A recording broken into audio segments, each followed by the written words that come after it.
In 2016, Volkswagen Group was the largest car company on planet Earth. Not by revenue, not by some narrow accounting trick, by actual vehicles sold. 10.4 million cars in a single year. Porsche, Lamborghini, Bentley, Audi, Seat, Skoda, all flying under one flag, all feeding one machine. It was by any honest measure the most dominant automotive empire ever assembled. Fast forward to today. A factory in Dresden that was built as a showcase of German engineering genius has been permanently shut down. It is the first time in 88 years that Volkswagen has closed a plant on home soil. 35,000 jobs are being cut. Golf production is being shipped to Mexico. The CEO is publicly admitting that some German factories are running at cost between 25 and 50% above target. Here is what makes this story different from every other corporate collapse you have ever heard. Volkswagen did not fail because the market abandoned it. The market gave it every warning it needed. The sales data was there. The competitor data was there. The engineering gap was visible years before it became catastrophic. Volkswagen failed because it was too afraid of itself to change. This is that story. To understand how badly Volkswagen broke itself, you first need to understand exactly what it built. In 1986, Volkswagen acquired a controlling stake in Seat, the Spanish brand. In 1991, they signed a cooperation deal with Skoda in Czechoslovakia. Then came 1998, and that year alone tells you everything about the ambition driving this company. In 12 months, Volkswagen acquired Bentley, Lamborghini and Bugatti. 3 of the most iconic names in all of motoring were absorbed into one portfolio in a single calendar year. Porsche followed in 2012, alongside Ducati and MAN. By the mid-2000s, Volkswagen Group owned something no company had ever owned before, a brand for every possible buyer on Earth. You could buy a Skoda in Eastern Europe for the equivalent of 2 months' salary, or you could order a Bentley Continental GT and spend more than most people earn in a decade. Both transactions were profitable for the same parent company. In 2021, the group generated €250 billion in revenue across all its brands. 60% of that came from brands other than Volkswagen itself. The House of Brands strategy was working better than almost any comparable play in corporate history. The logic was elegant. Let each brand keep its identity, keep its loyal customers, and route the profit upward into one supremely powerful group. The world's largest automaker, the most diversified brand portfolio in the industry, the envy of every competitor on Earth. And then something began to rot inside the walls. Before Volkswagen could fail spectacularly in public, it had to fail quietly in private. That failure started with the people who ran it. Ferdinand Piëch, the grandson of the man who invented the Beetle, controlled Volkswagen for more than 2 decades. He was described by industry veteran Bob Lutz as running a reign of terror, a culture where performance was driven by fear and intimidation. Piëch himself openly boasted that he elicited superior work by terrifying his engineers. He was known for firing any subordinate who made the same mistake twice. Stories circulated for years about VW engineers physically shaking before presentations to him, knowing that one wrong answer could end a career that same afternoon. When Martin Winterkorn took over as CEO in 2007, he inherited that culture and carried it forward. Former employees described a workplace where no one dared report bad news upward. Before anyone reports to him, they make sure they have good news, one industry analyst told Reuters at the time. Winterkorn was known for keeping precision measuring instruments in his coat pocket and using them to check paintwork on the factory floor. An engineer whose tolerances were off by less than a millimetre could expect a lecture in front of colleagues. This is what happens when a culture punishes honesty. Problems do not disappear. They go underground. Engineers stop raising concerns and start finding workarounds. Managers stop flagging failures and start hiding them. The organisation looks flawless from the outside and is rotting from the inside. The company was setting itself up for something catastrophic. If you have followed this channel for any amount of time, you know this is exactly where stories like this get dangerous. Hit subscribe and stay in this. What comes next is the part that no press release from Wolfsburg will ever tell you cleanly. In 2007, Martin Winterkorn launched what the company called Strategy 2018. The goal was total global domination by the year stated in the title. Not just volume, profitability, customer satisfaction, innovation, all of it. Toyota was the declared enemy. The United States was the declared battleground. The problem was simple. American emissions regulations were tightening, and VW's diesel engines, the performance flagship of their lineup, could not simultaneously be powerful, fuel-efficient, and genuinely clean. Engineering teams faced an impossible set of requirements from the top, and in a culture where reporting that something could not be done was not an acceptable answer, someone made a decision. They installed a defeat device, software embedded in the engine management system, that detected when the vehicle was being tested and reduced emissions to legal levels. In normal driving, pollution levels ran as much as 40 times the legal limit. The fraud covered approximately 11 million vehicles worldwide. In September 2015, the United States Environmental Protection Agency went public. The stock price lost a third of its value in days. CEO Winterkorn resigned within a week. The total cost to Volkswagen in fines, settlements, buybacks, and legal fees across global jurisdictions ultimately exceeded $30 billion.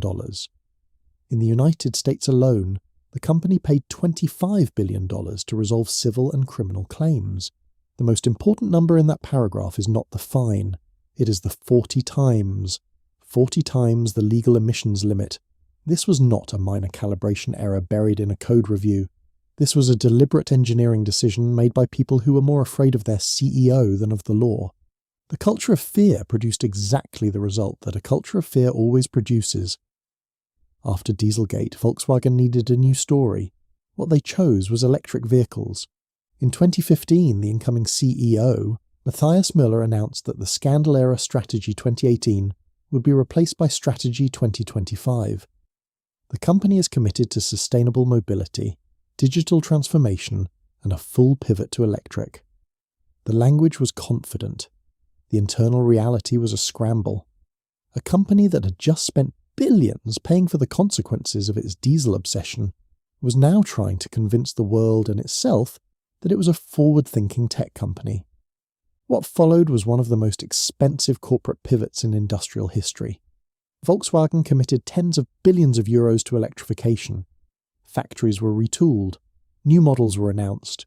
The ID series, the company's flagship electric vehicle lineup, was rolled out with significant marketing weight behind it.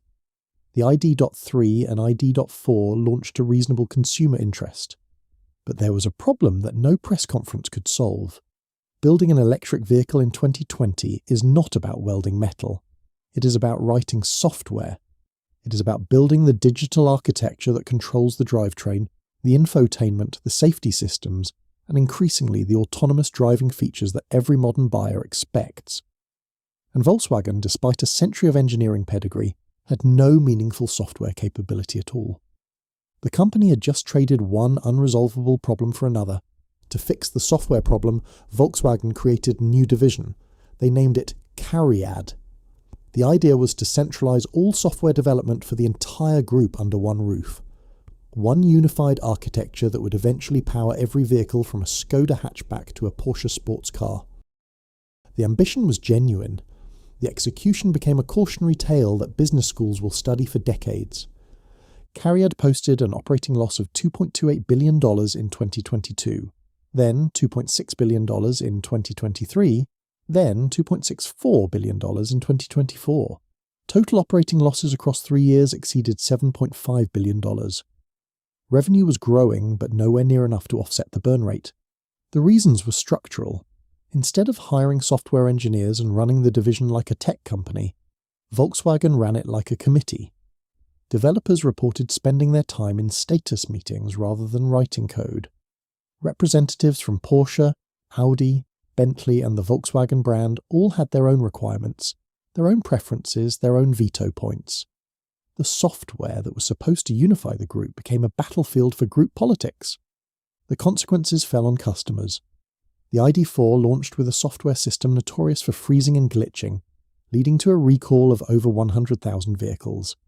The Porsche Macan Electric and the Audi Q6 e-tron, two of the group's most anticipated new models, were delayed by over a year because CARIAD could not deliver working software on schedule. The version 2.0 platform, originally due in 2025, was pushed back to 2027 or later. By 2024, the company had burned through roughly €12 billion in CARIAD investment and was still paying Rivian $5.8 billion to access their EV software architecture from the outside. The engineering giant had forgotten how to engineer. Pause here for 1 second. Because what is about to happen in China is the moment where Volkswagen's entire strategic position becomes irreversible. This is the pivot point. China was not just Volkswagen's largest market, China was the artery. In 2019, Volkswagen sold 4.23 million vehicles there in a single year. China alone accounted for nearly half of all group deliveries. It was the profit engine that funded everything else, including the recovery from Dieselgate and the investment into electrification. Then the Chinese consumer made a decision. Local brands, led by BYD, built electric vehicles that were technologically competitive, loaded with software features, and priced well below anything the German brands could match. The domestic EV market in China did not slowly shift. It moved with the speed of a country that had decided where it was going and was not interested in waiting for legacy brands to catch up.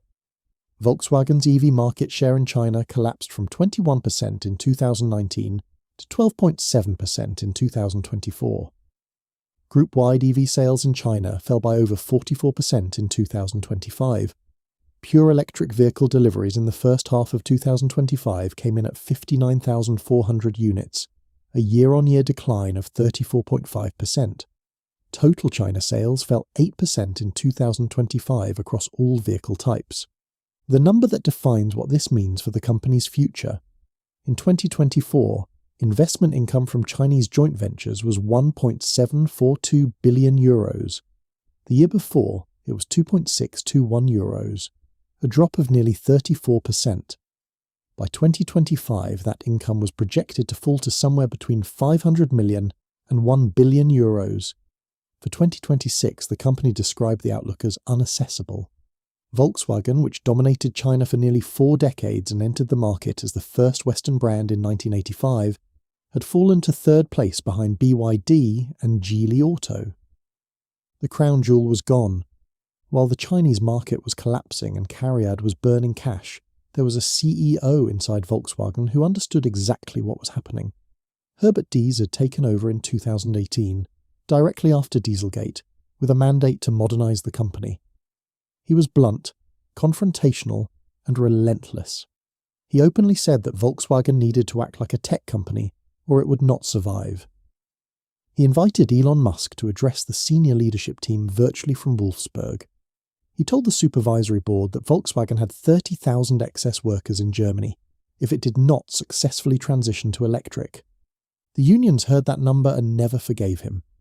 In Wolfsburg, the Works Council controls 10 of the 20 seats on the supervisory board. The state of Lower Saxony holds another block of votes.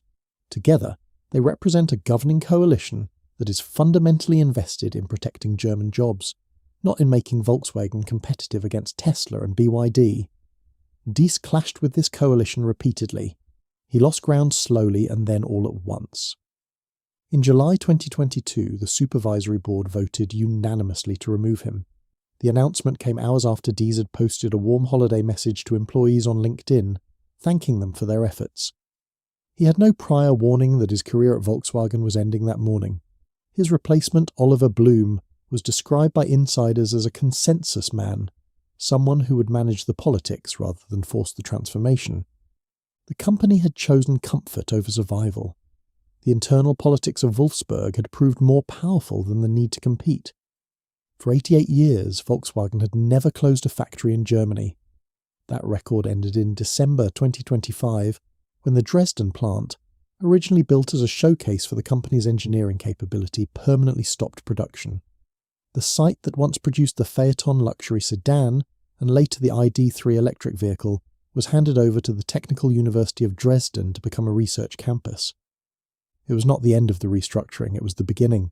Under the Zukunft Volkswagen agreement reached after more than 70 hours of collective bargaining and 100,000 workers participating in warning strikes across Germany, the company committed to cutting 35,000 jobs from its German workforce by 2030.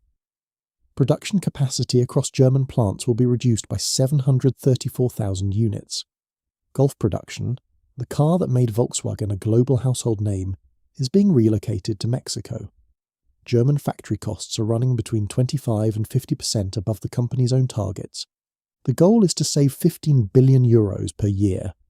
The CFO warned that the 2026 cash flow will face continued pressure. Germany itself is entering its third consecutive year of economic contraction, with the automotive sector projecting further production declines. The numbers do not lie. The company is smaller than it was. The workforce is smaller. The factory count is smaller. China's income is smaller. The share of the EV market is smaller. A company that once aspired to sell 10 million vehicles a year to become the world's largest automaker is now quietly negotiating its own managed decline. Here is what Volkswagen actually proves. It proves that scale is not the same as strength. Owning 10 brands across every price point in every market on Earth gives you diversification. It does not give you culture. It does not give you honesty. It does not give you the capacity to tell your CEO something he does not want to hear, and Volkswagen never had that capacity when it needed it most. The defeat device in those 11 million diesel engines was not manufactured by bad engineers. It was manufactured by a culture that made honesty more dangerous than fraud. Ferdinand Piech built that culture. Martin Winterkorn inherited and deepened it. And when the consequences arrived in 2015, the company simply replaced one crisis with another pivot. It was equally unprepared to execute. Cariad cost $7.5 billion in 3 years and produced software that froze on customer dashboards. The Chinese market, which Volkswagen had dominated for 4 decades, walked away in the time it takes a smartphone generation to turn over. The CEO who tried to force the necessary transformation was removed by the people he was trying to save. In 2026, Volkswagen remains the world's second largest automaker by revenue. It still has Porsche, it still has Audi, it still has the engineering foundations that made it great. But the distance between what it is today and what it was in 2016 represents something that no press release or restructuring plan should be allowed to obscure. The most well-funded engineering department on Earth forgot how to build a working modern car, and it was forgotten because no one inside that building was allowed to say that out loud. That is the lesson. Legacy means nothing if the culture underneath it is built on fear. No brand is too old to collapse. No empire is too large to ignore the future. If this hit different for you, share it. The stories this channel covers are the ones the financial press buries in quarterly reports. Subscribe and make sure you catch the next one.